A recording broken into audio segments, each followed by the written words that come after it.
Hey guys, in this video I want to talk about the iPhone 5S. Now I did just get it today, so it's true I haven't had much time to actually use it, but my general first impressions I can put into a mini review for you. So is it worth the upgrade? That's the number one question I'm going to be covering here, because many people are looking to upgrade, maybe even from the iPhone 5 or from the 4S, and I hope to answer your questions when it comes to the iPhone 5S as to what's new, what's changed, what's better. Is it worth the upgrade in general? And here we go.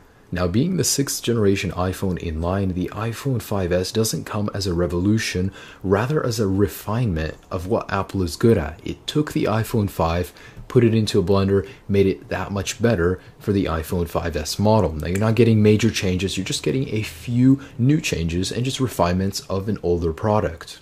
Now, let's be realistic. If I presented you with the iPhone 5S and I didn't tell you anything and I just gave it to you to hold, not many of you would even know it is a 5S besides the actual ring right here, which makes it stand out from the iPhone 5 because of how similar it is. There is actually more of a difference between the 5 and 5S than there was between the 4S and 4, but still physically it is almost entirely the same. The only two noticeable differences are the ring back here and the dual flash unit in the back of the iPhone, as you can see right there.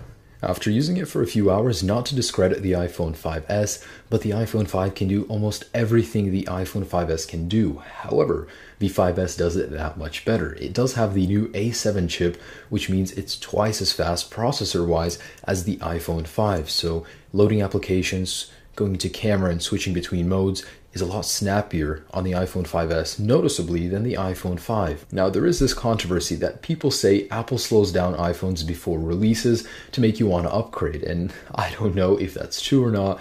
It does make sense for me because I've noticed it, but you will noticeably see that the 5S is a lot faster than the iPhone 5, just generally using it, browsing Safari, going through all of your applications, which is great. Processing power is always welcome. Now, the battery is slightly bigger on the iPhone 5S, which means you will get the same battery life, just marginally better than the iPhone 5. The 5S now supports an array of new LTE bands, meaning it's more compatible with many more carriers worldwide.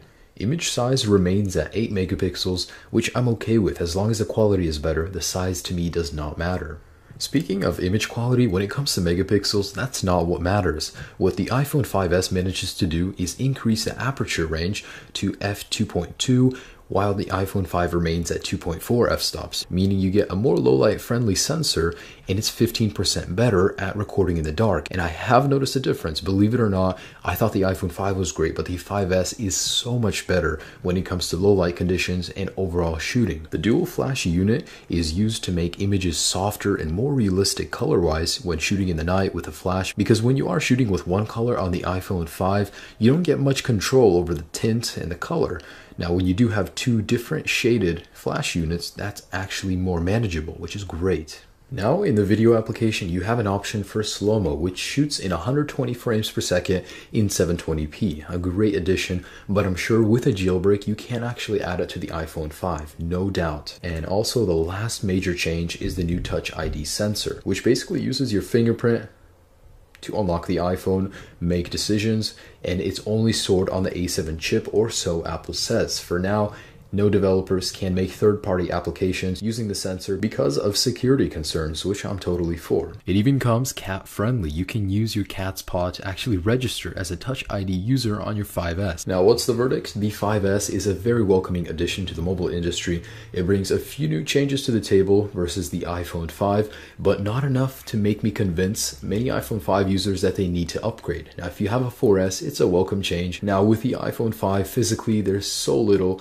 that would make me want to update. There's a few software changes which are great, and the new Touch ID thing. Now, the camera is already good on the iPhone 5, so to me, it wouldn't be worth it. Whether or not it will be worth updating is, of course, up to you. All up to you guys. Now, I do appreciate you watching this review. I'll have much more content about the 5S out soon. Have a great day, guys. Peace.